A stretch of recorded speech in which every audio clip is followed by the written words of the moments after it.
Okay, so we're gonna get started. Welcome, everyone. We are just really grateful that you took time out of your day and your week to spend with us. Um, and especially if you're one of the folks who came because you had just faced a layoff, I want to give props to you for taking this time for yourself to think about what's next for you.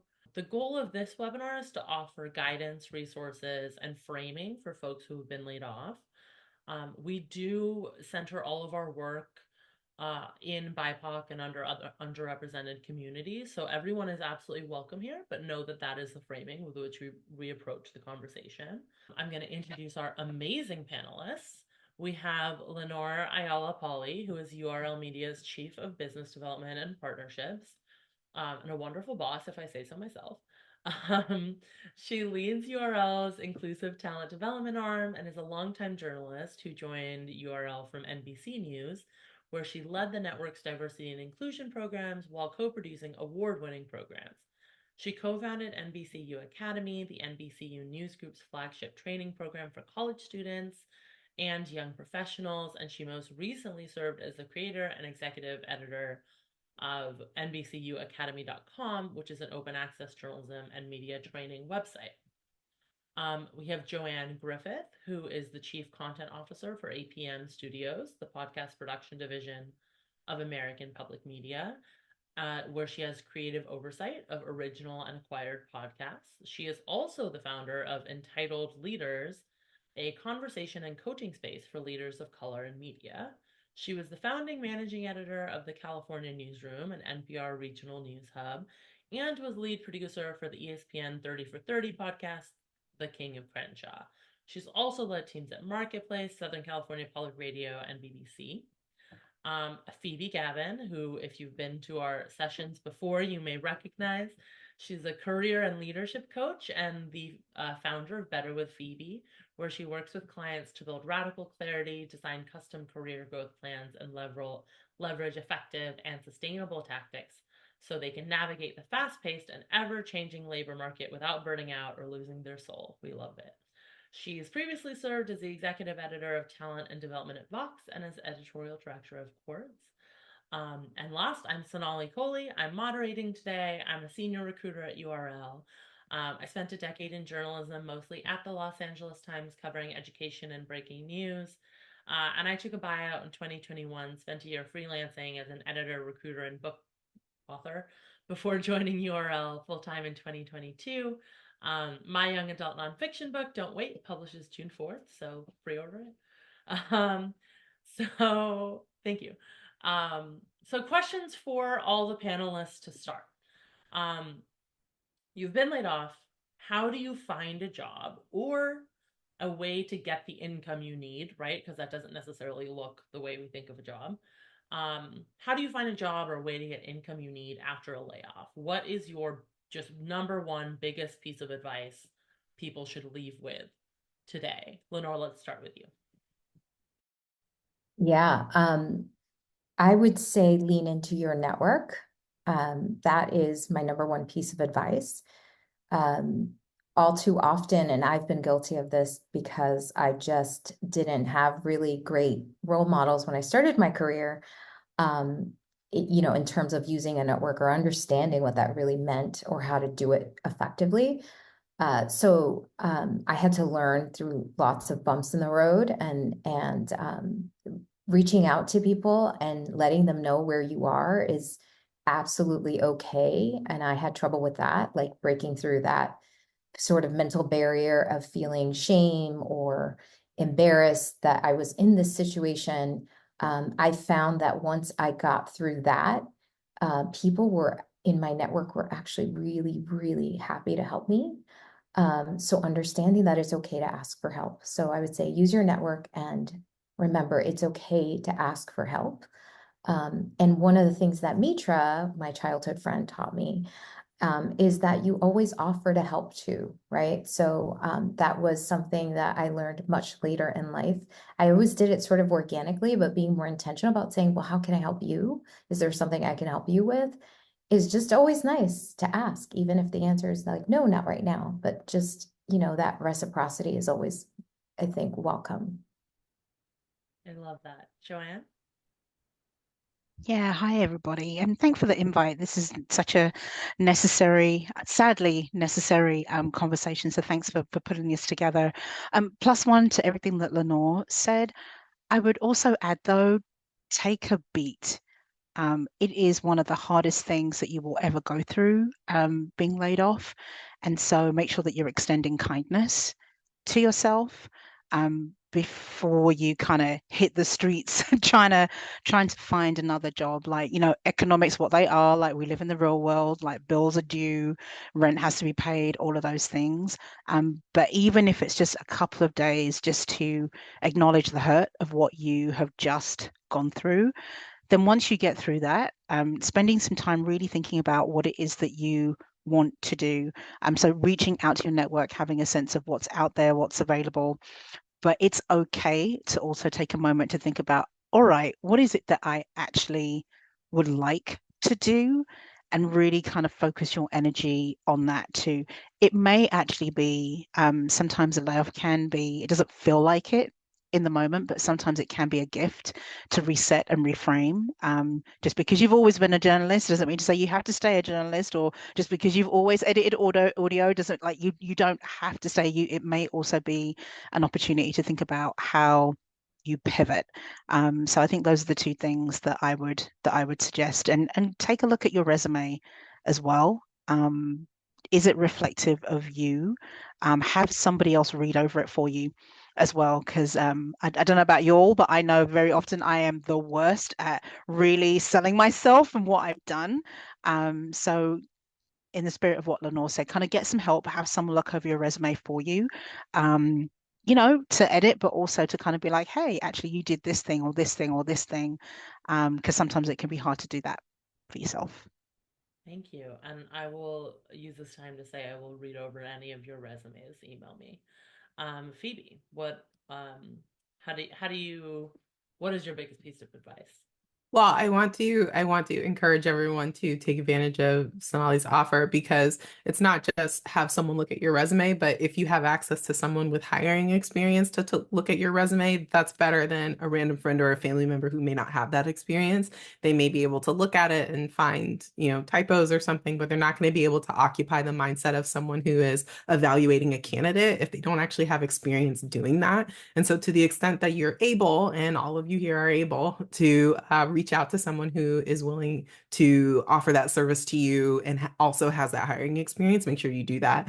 But underlining all of the things that Lenore and Joanne have said, I also want to put on just like a very practical thing of like figure out whether you are eligible for unemployment in your local jurisdiction. If you are entitled to severance, that may mean that you're not entitled to unemployment. Depends on the jurisdiction. Every jurisdiction is different. So go to your state's website, go to your county website. If you are living in a larger city, there may be a city level program as well.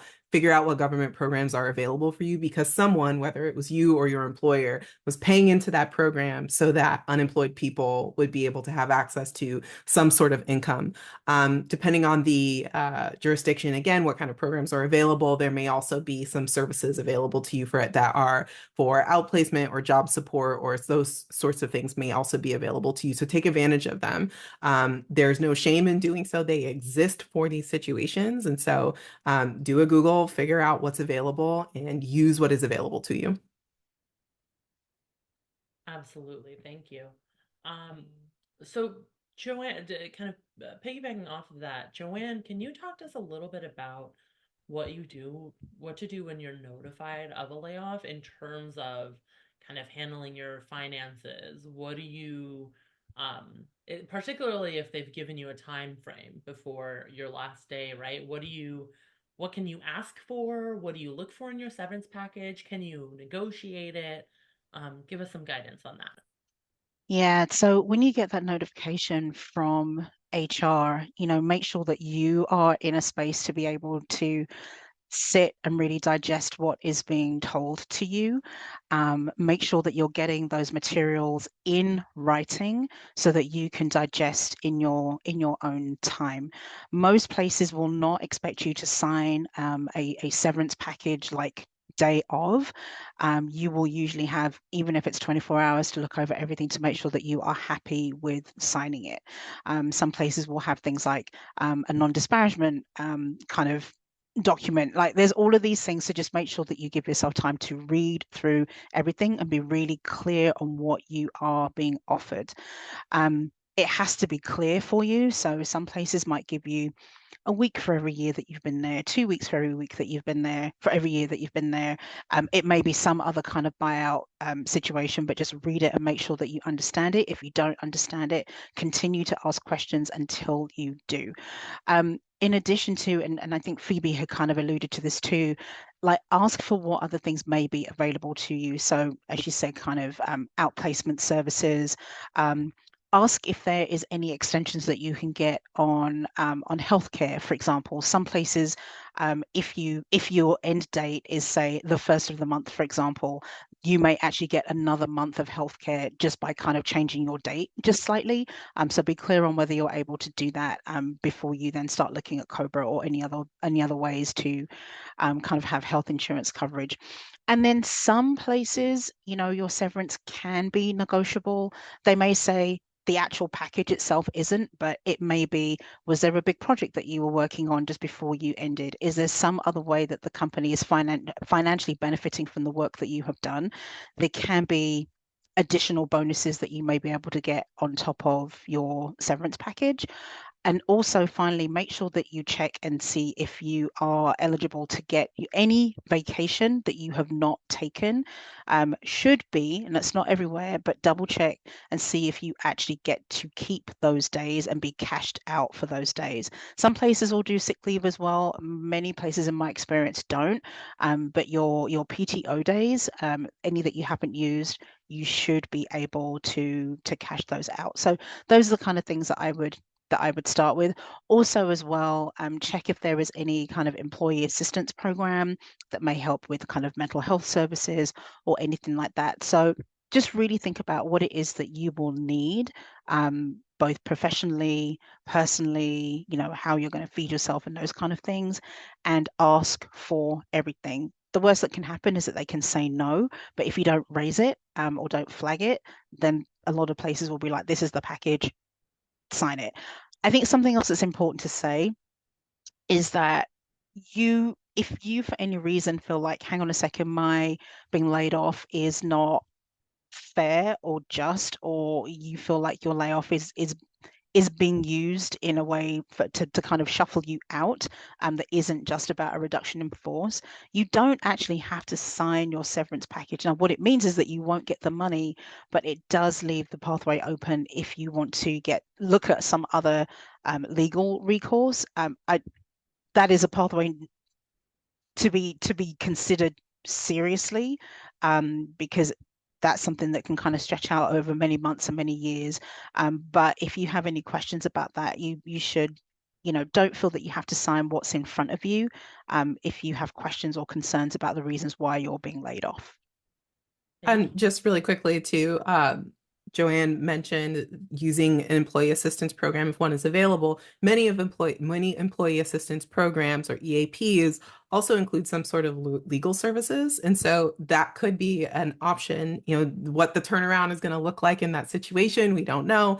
But if you have access to some sort of legal services at a discounted or at a free cost because of your access to an employee assistance program, use that to better understand your severance agreement or any other agreements that you are being expected to sign. It can be a really great way to get better understanding of that as quickly as possible without having to spend as much money, because lawyers are expensive. Yeah, they are. That's great. Thank you. I would also add, do the math, because you can't trust that the company has done the math right. So make sure you do the math. If there's a formula they're using, do it yourself and make sure that it aligns. So Phoebe, kind of, we've like negotiated our severance. We're good. The period after a layoff can be very overwhelming for people, with a lot of, especially if it's a high profile layoff situation, like some of the ones we've seen recently. There's offers of support flooding in, you're trying to process. How do you manage that influx in order to further your career and also give yourself time? And then how do you leverage your network in the way that Leonor talked about to get what you need for yourself in that moment and in the future? So the first thing is I want to validate the idea that it is overwhelming to receive so many generous offers of support. And if you feel like something's wrong with you because you're not just grateful to all of these people, there's nothing wrong with you. It's genuinely very overwhelming to receive. And so my recommendation is to give yourself permission to tell them, thank you, can I get back to you? And that can be as simple as, thank you so much for the offer. It's still very fresh and I'm not sure what help would be most useful in this moment. Is it all right if I circle back with you in 2 weeks?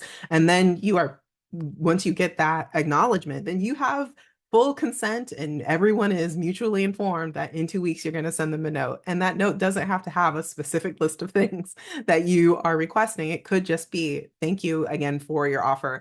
I need a little bit more time to process. I'm still not quite sure what I'd like to do. Is it okay if I reach out to you in another 2 weeks?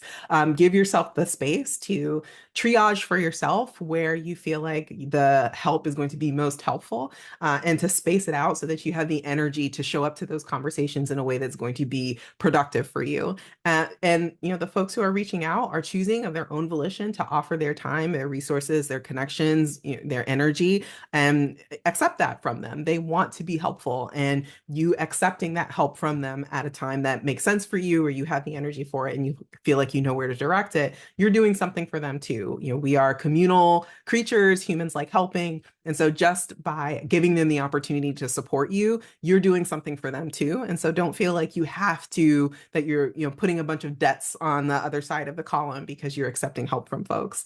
And then the last tip that I will encourage you to do is to create some sort of system for yourself where you can keep track of all of these folks. It could be an email draft or even something as complicated as a task management app. I use a task management app for my entire life. And when I got laid off and I had an influx of offers of support for someone, I used my task management app to keep track of all of these folks.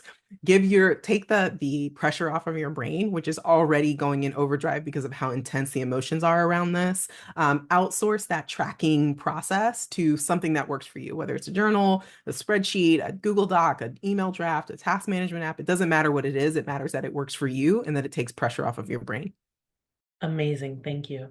I want to transition now into talking about we're ready to look for a new job. We're interviewing, we're figuring out what's next. Like, how do we do it? So, let's say we've applied for something with the interview process. Leonor, I have a two-parter for you. First, what do you see as what are the challenges that you see for people, going into job interviews after a layoff? So I want to underscore things that Joanne and Phoebe have said to answer this question. As someone who works with a lot of talent and does a lot of initial screening, I want to just reiterate to everyone, take that beat, take a pause. Here's why it's important. If you don't, you're showing up in these spaces, and as you start interviewing again or talking to folks, even if you're just networking, that can show up in ways that are not going to serve you and your goals. So you just want to make sure that you're, to Joanne's point, it doesn't need to be a lengthy period of time, but just making sure that you have that opportunity to reset and triage and do what you need to do for yourself, as Phoebe said, because it will show up in those conversations, and the person on the receiving end may take away, this person's not ready to move forward. They're still holding on to a lot of feelings about their last layoff or their last role. And it's okay to have those feelings.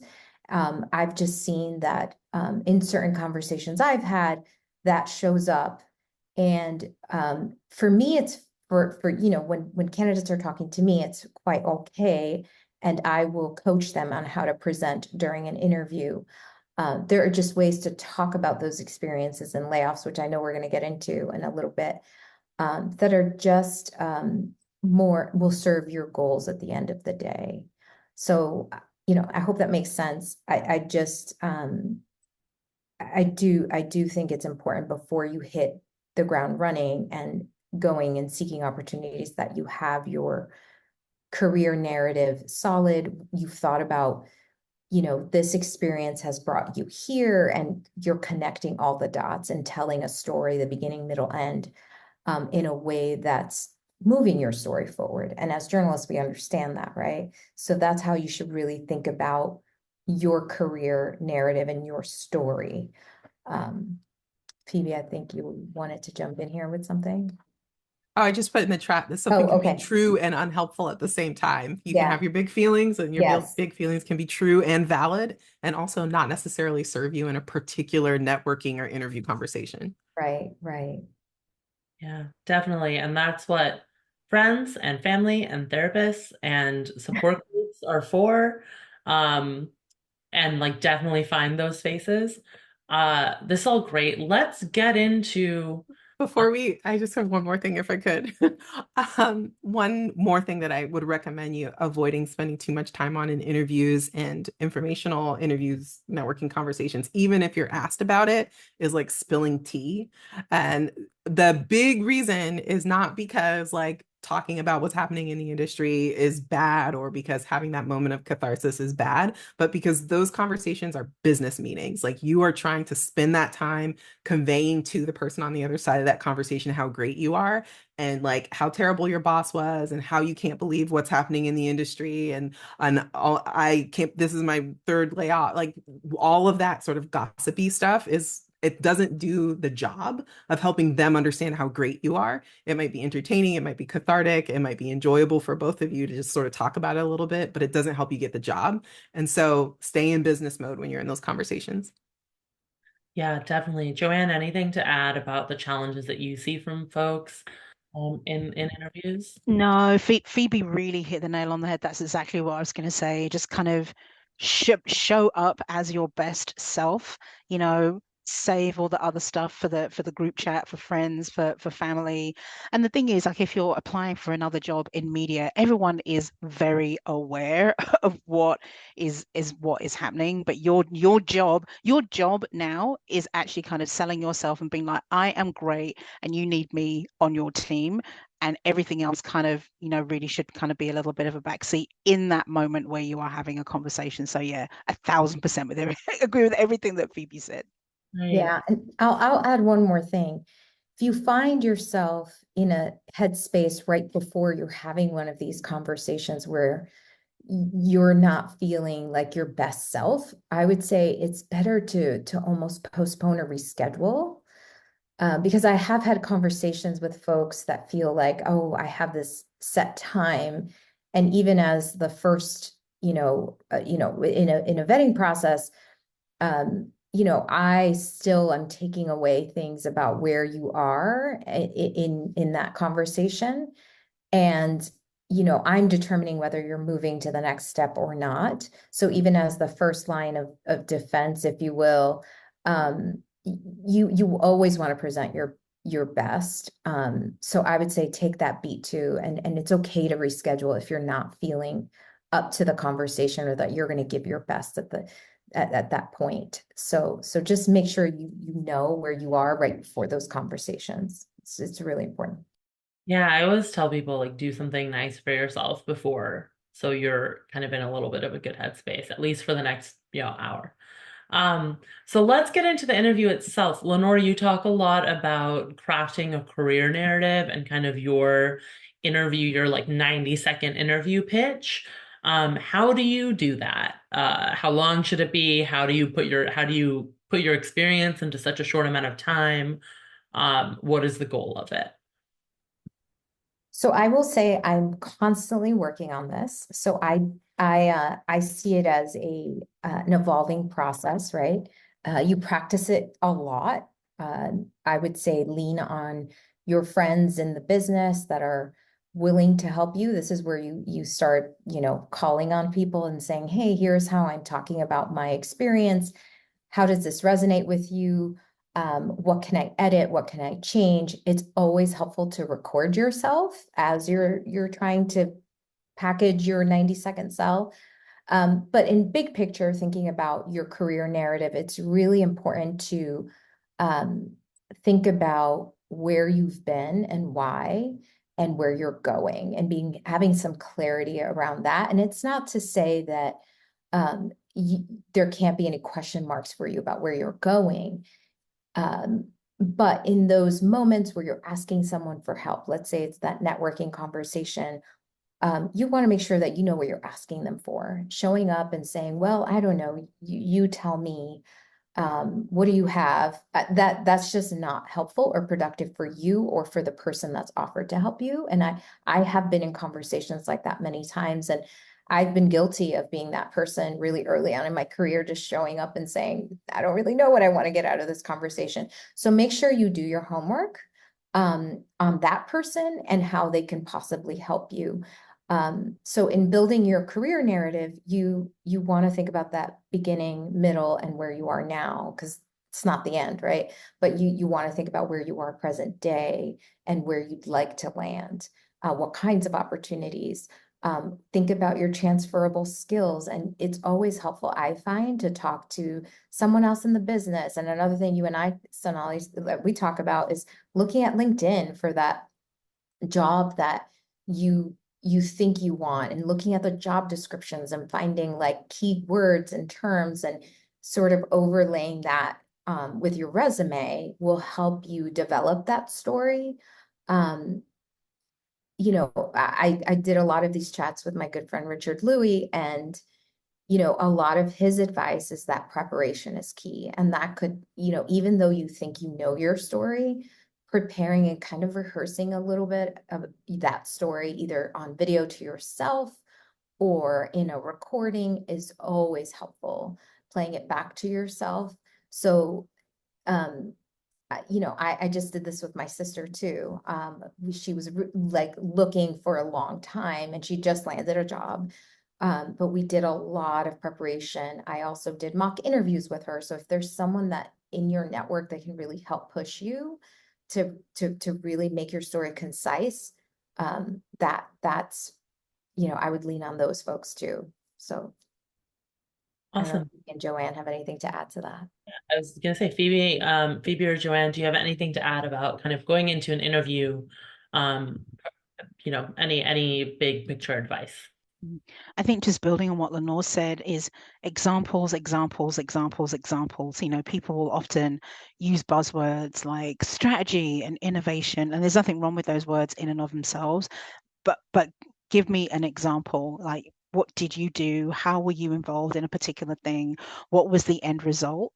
Some place might be looking at, you know, what was the value that you added beyond being brilliant and being there? You know, how did you maybe move a financial goal forward? How did you bring a strategic vision to life? What is the role that you very uniquely played within that? And be very comfortable, you know, because sometimes it can kind of feel like you're bragging on yourself. This is the time to brag on yourself, you know, so have those examples and be really solid in them, and like say them with your full chest. Don't be like, yeah, so, you know, I brought in like a 200% increase. Like, say it, like really be like, yeah, I brought in an increase of like I did that, me, not everybody else, me. So get really comfortable with that. And then I think kind of building on what Lenore was saying about understanding the person that you're talking to, do your homework on that business and on that company. You know, what have they said about their mission strategically? What have you kind of seen them build out in the last kind of a year or two? What may some of the challenges that they have talked about, maybe have talked about publicly, but, you know, kind of go in prepared and ready. Because when you're going in and you're like, you know, the company, you know, their challenges, their strengths, and all the rest of it, you're kind of just starting at a different place, because then you're forming your narrative around, this is the company, their mission and vision, this is actually what I have done, and this is how I fit into this. So then you're already doing that work of saying, this is how I will fit in with what you do, from a place of strength and examples, as opposed to, well, I kind of do this and I kind of do that. Like, now is the time for confidence. I love it. Phoebe, anything to add? Two quick things. If you are like me and had your parents or someone else in your family or culture of origin tell you the work should speak for itself, I want you to ditch that. I want you to eject that phrase out of your brain and into the sun, because it will hold you back. Your work does not have a mouth. It cannot speak for you. You need to use your mouth to speak for yourself. They're not going to just know based on what's on your resume, or just know based on what's on your cover letter, or just know because you mentioned in passing that you did a thing that it is valuable to them or their organization. You have to paint a vivid picture about how those contributions, that experience, those achievements can make a difference in their organization. Now, you're not going to have examples and, big, marquee things to point to for every single situation. There may be some situations where you don't have any experience at all. And in those situations, I encourage you to lean on hypotheticals and to talk about, in this situation, I haven't had the privilege of jumping into a challenge like that in the past, but if I were to face it in this role, this is the way that I would approach it, and be able to answer that question in a way that demonstrates your thought process. Because there's no job where there's no candidate who's going to walk in and check every single box on every single job description, their wish lists, their hopes for, and there are always going to be people who are missing this thing or the other thing. And if you get a question where it's about the gap that you have, talk about the way that you would close that gap or the way that you would approach that challenge, versus getting frozen up or feeling like, you're not good enough for the role. And that's even going back to before you even apply. If you see those gaps, don't think about the hypothetical. If you can come up with a way that you would approach it in the role, then apply for the job. Can I just add to that, Sonali? Phoebe, you just hit something that has become my pet peeve recently. I love a can-do attitude when people are like, I'll figure it out, but that's not an answer. So really you can say that through saying, here's how I would figure it out. So the thought process is really important, and try to stay away from just saying, I have such a great attitude, I can figure anything out. Yes, and so you want to make sure that you follow that up. Yeah, be specific. I would look for these resources. I would talk to these people. I would do this research. I would ask these questions. Be specific about how you would go about figuring it out. Yeah, and that's where the homework Joanne was talking about comes in, making sure that you've done all that research prior. Yeah. Absolutely. And also somebody had mentioned in the chat that you all could not hear me as well. I have adjusted some sound things, so let me know if that's still an issue. And then we're hoping to get to audience questions in about 10 minutes, so continue to drop them and we'll try to answer as many as we can. I would also add, I think the specificity is important. What we see a lot, Leonor and I, that we talk about is people get kind of nervous and then you start to ramble, and rambling undermines your story and your effectiveness. It's like an anecdotal lead. You want to keep it tight. So there are interview methods. If it's helpful, there are interview methods that you can look at. You don't have to stick exactly to them, but for example, like the STAR method, right? It's situation, task, action, result. Pre-write a couple of those stories for yourself, have them in front of you in the interview so that you can refer to them and like get yourself back on track if you're starting to get nervous and ramble. I now want to get into a little bit of people wanting to shift their careers in different ways. We've gotten quite a few questions before this session about that Phoebe, I'd like you to address about if you're in journalism, which I think most of the folks are in here, or even in another field, but you're realizing that you want to switch fields. What is your advice to go about that?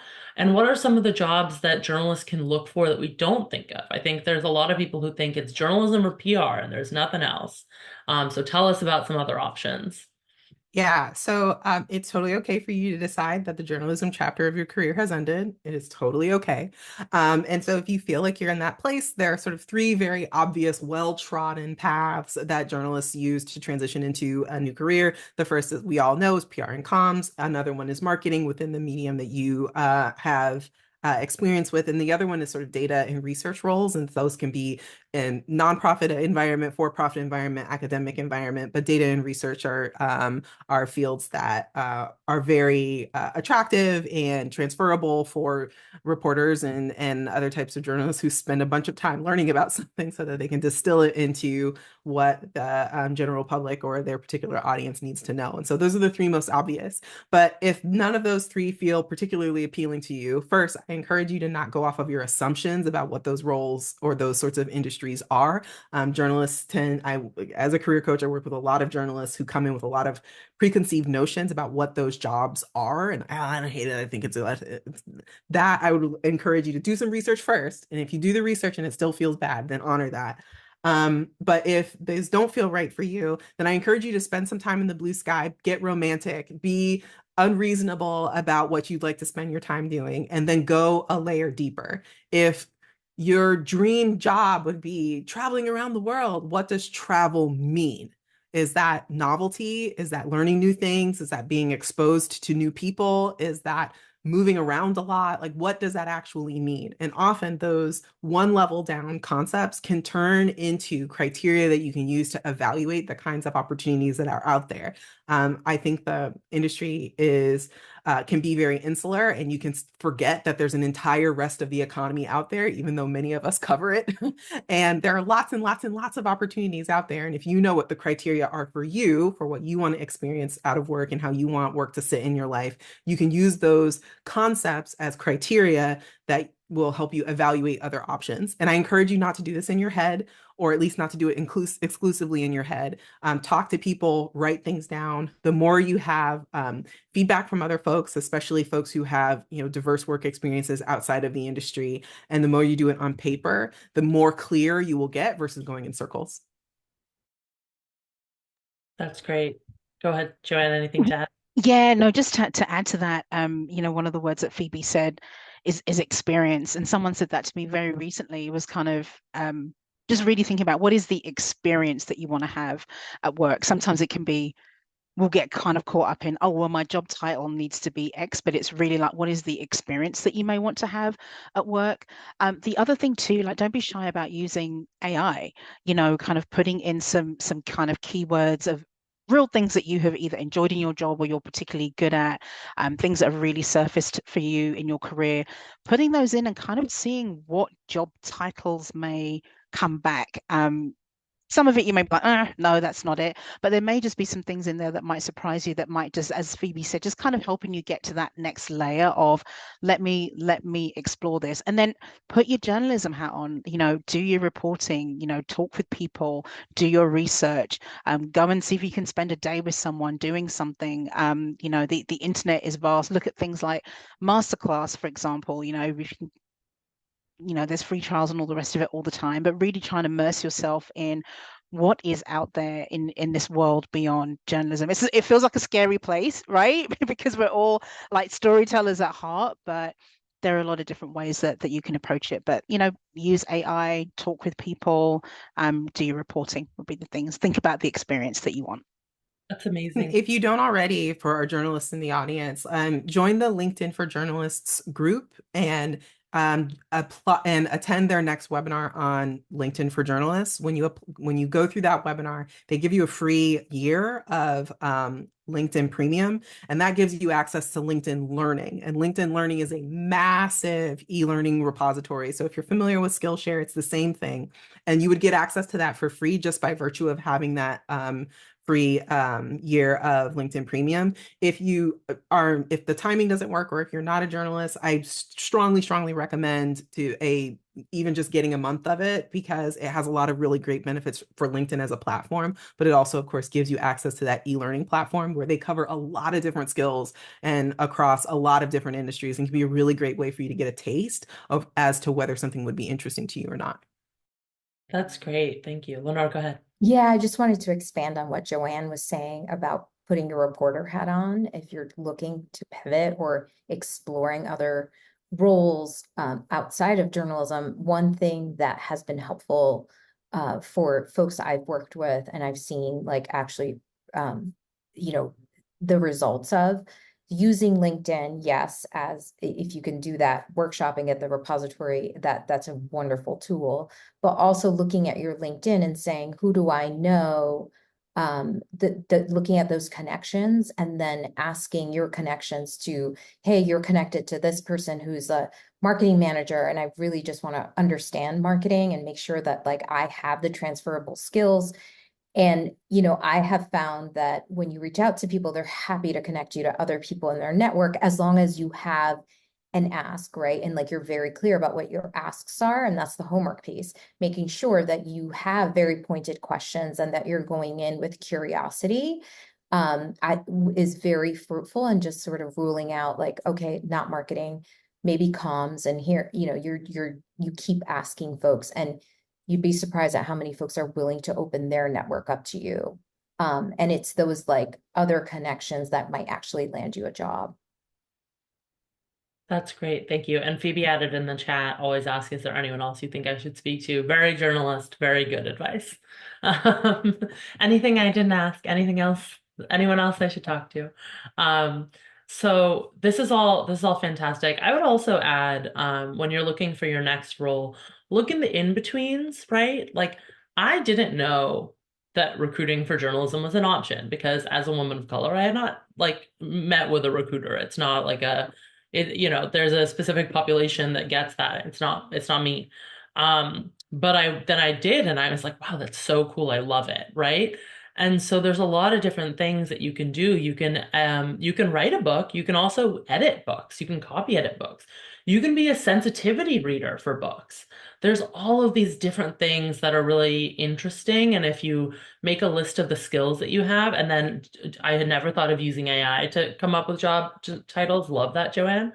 You can also search on LinkedIn for like jobs with those keywords in the job description and like see what comes up there. Okay, so Phoebe, you were sorry, I got caught up in the question of it. So Phoebe, if you've done like the investigation, right? If you've like figured out this is what I want to do, how do you convince the hiring manager of that new job that you could transition into it, even though like that job title hasn't been on your list before? It again comes back to painting a really vivid picture of what it would look like with you in the organization. Recruiters and hiring managers are not hiring you, they are hiring the story you tell them about yourself. So make it a really good story. And so if you have a particular skill set and you know in your mind, oh man, if I went into this job, this is exactly how I would use my skill set. I would be so good at it. And yes, I would have these areas where I would need to do some research and ask some questions and practice and build my skills. But man, this skill set that I have would be so great.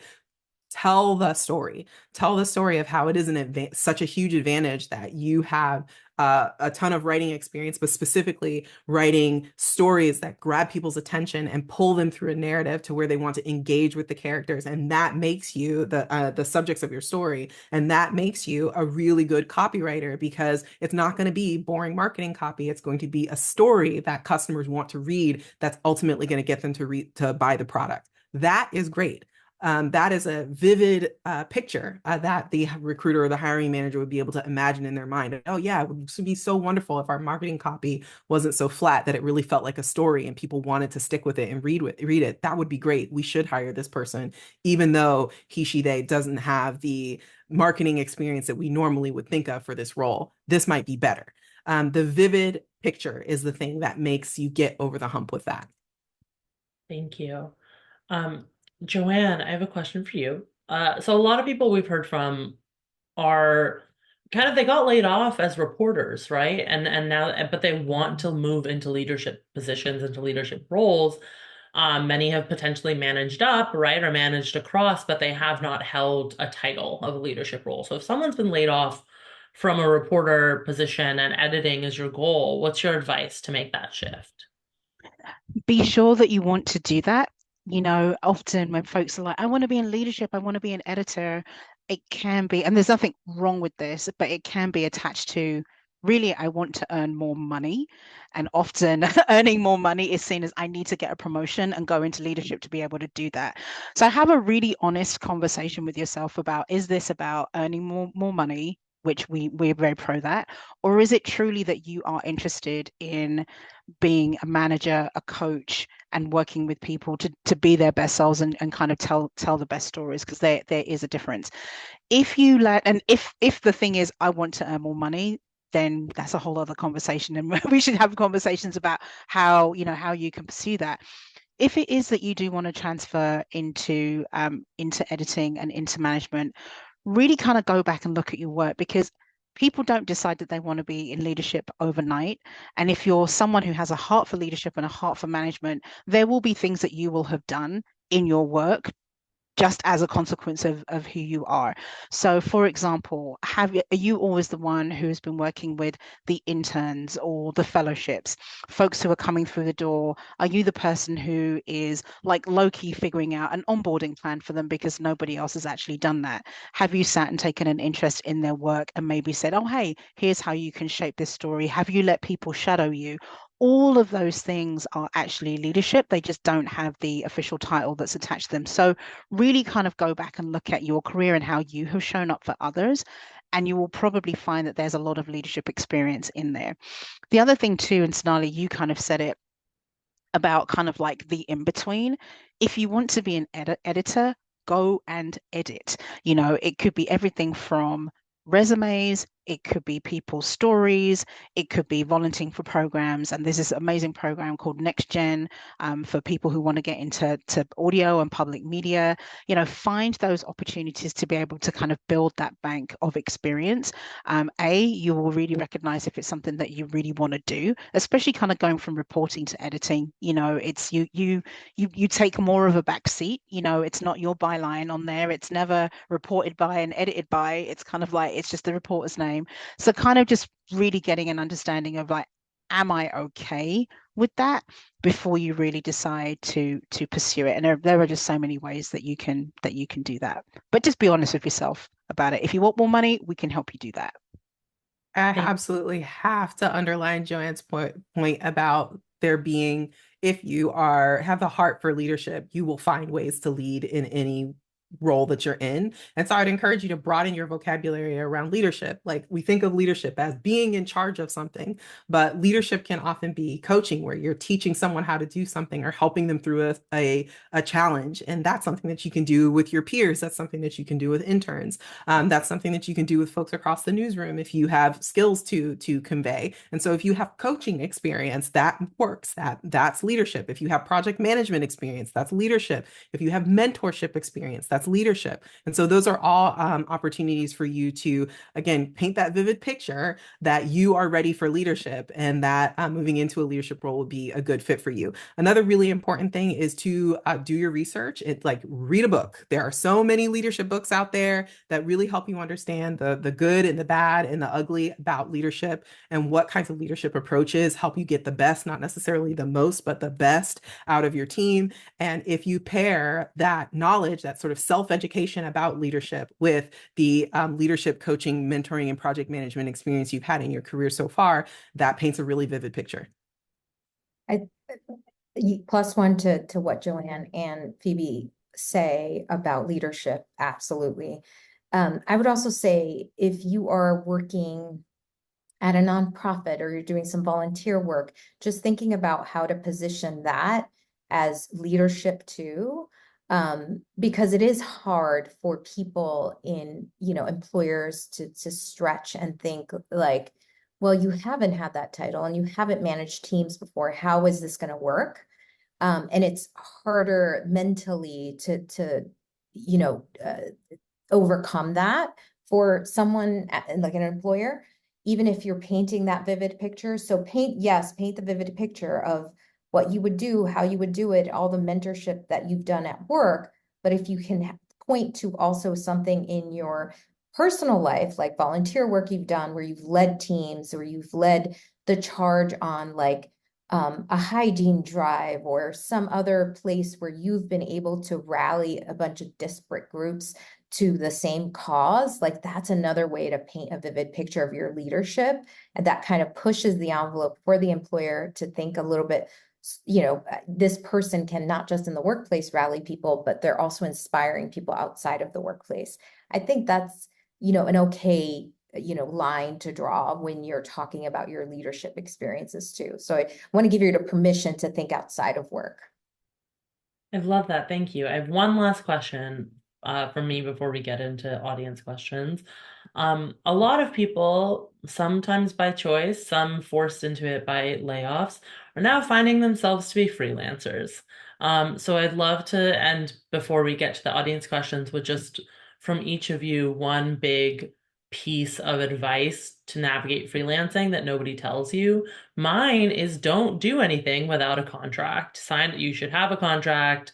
You should have you should read it.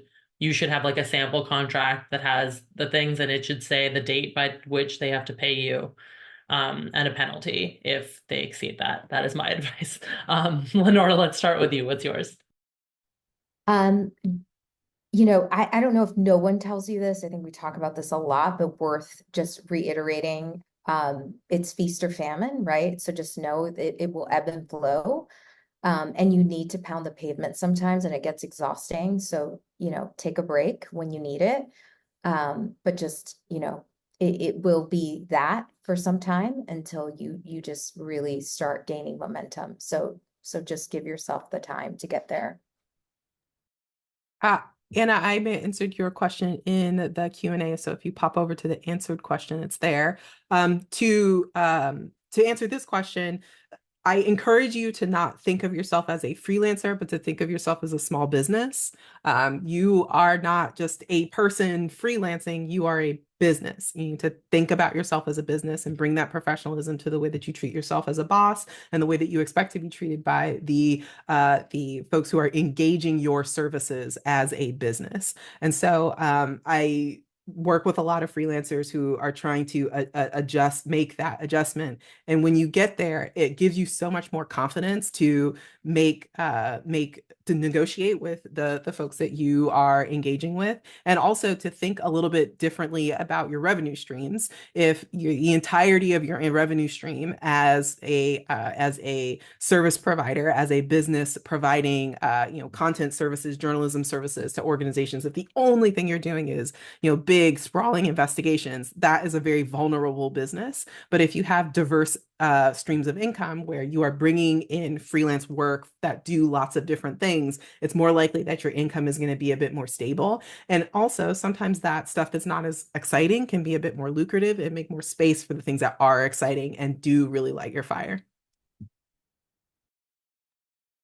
Only other thing that I'd add is that as a freelancer / small business, 100% agree with that. It's okay to say no to things, just like how in your newsrooms or, anywhere else that you've worked, there is kind of a mission and a vision statement. Because you are running your own business, make sure that you also have a mission and a vision statement for your business, aka you, and make sure that what you are working on and the companies that you work with and align with are in alignment with you. There is nothing worse than having to chase people for money. If it happens once, literally, like, do not work with them again, because they have shown you who they are and it's not going to change. Fantastic. Very true. Okay, I want to hop into the questions. This is a really quick one. Who usually writes the contract? Is it you or the publication? How do you know what pricing to charge? I would say some places have a contract. And if they do, you want to read over it closely, and you can redline it, you can change things before signing it. And then if they ask you to do work and tell you how much, they'll pay you and say, okay, go off, your due date is 2 weeks from now. Then you can send them a contract and say, I'd like us to sign this. Anything that any of you would add about how to know what pricing to charge? How long is a piece of string? Part of that is research.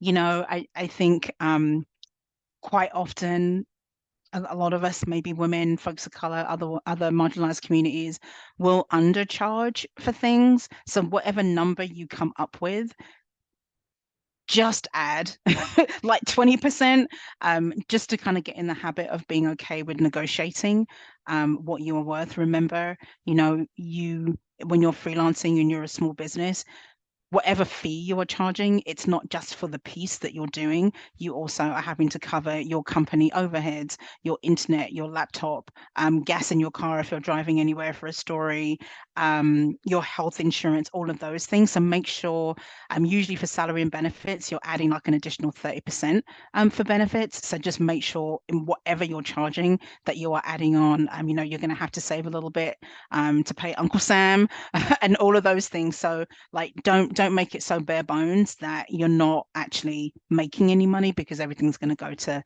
your overhead and everything else. That's great. Thank you. One really good question. I've been on the job market for 6 months and got laid off at the end of 2023. I've had 5 interviews and no offers. My broad question is, how do we keep going and still remain hopeful? It really does feel like, how could I ever possibly be some organization's perfect fit? And I would add to that another question that was very similar, but also, if you're having this exact experience and you're someone with 20 years of experience, is ageism coming to play? How do you navigate that? So I would love for everyone to answer. I think that'll be the end of our time. I have marked down the rest of your questions, and please email me after, and I'm happy to talk through them with anyone. I'm happy to talk through any of the remaining questions, Sonali. So if we have some left. Yeah, let's talk about if you've been on the job market for 6 months. The situation I provided. How could I ever possibly be some organization's perfect fit? How do we keep going and remain hopeful? Let's all end on that. So, Leonor, do you want to start? Yeah, I can see how that's demoralizing, and it feels like you just want to take a break. We've talked about breaks a lot. I do think it is important to take a break. Think about perhaps asking for feedback from some of these folks if they're willing to give it to you. I know that some places won't share that or won't respond, and that's tough. Sonali, you and I we have the privilege of asking for feedback and giving it to candidates, so we always give that back. But if you can reach out to someone who, and you're certainly welcome to reach out to us. Sometimes coaching helps, and having someone listen to the career narrative or how you're pitching yourself, thinking more about how you've pitched yourself for these roles, and where you can shore up your story, could be a place to start. And, I know this is very small comfort. A lot of people go through this, and it's really hard to keep your head up, but just know that the right job and the right opportunity will present itself. And you'll feel it and you'll know when it's there. I know that's small comfort, but also preparation goes a long way. So, I would love to talk to you offline about that piece and how we can shore up your story. So certainly please use my email, reach out, and happy to talk through that with you. Great. Just any last words, Phoebe and Joanne? I just want to touch the ageism one really quickly. I get a lot of questions about ageism, and you can only control what you can control, and you can't control whether somebody else is racist, sexist, ageist, whatever. You can't control that. You can only control how you show up to your networking, how you show up with your application materials, how you interview. And if those things aren't working, then what is a different thing that you can try? And that could be, working with, an expert. That could be reaching out to agencies. That could be, there are a million other things that you might be able to try to adjust the way that you're approaching the things that are within your control. And I'm not going to say that you're not experiencing ageism, because you probably are. We are all experiencing isms.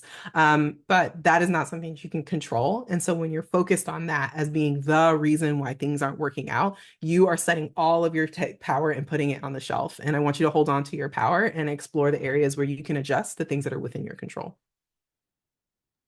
And I think just a tiny thing that I'll add, honestly, you never want to be somewhere that doesn't want you. Like this is always like, you still have power. The dynamic isn't always like, the company, the company doesn't want me. It's kind of like, do you want the company?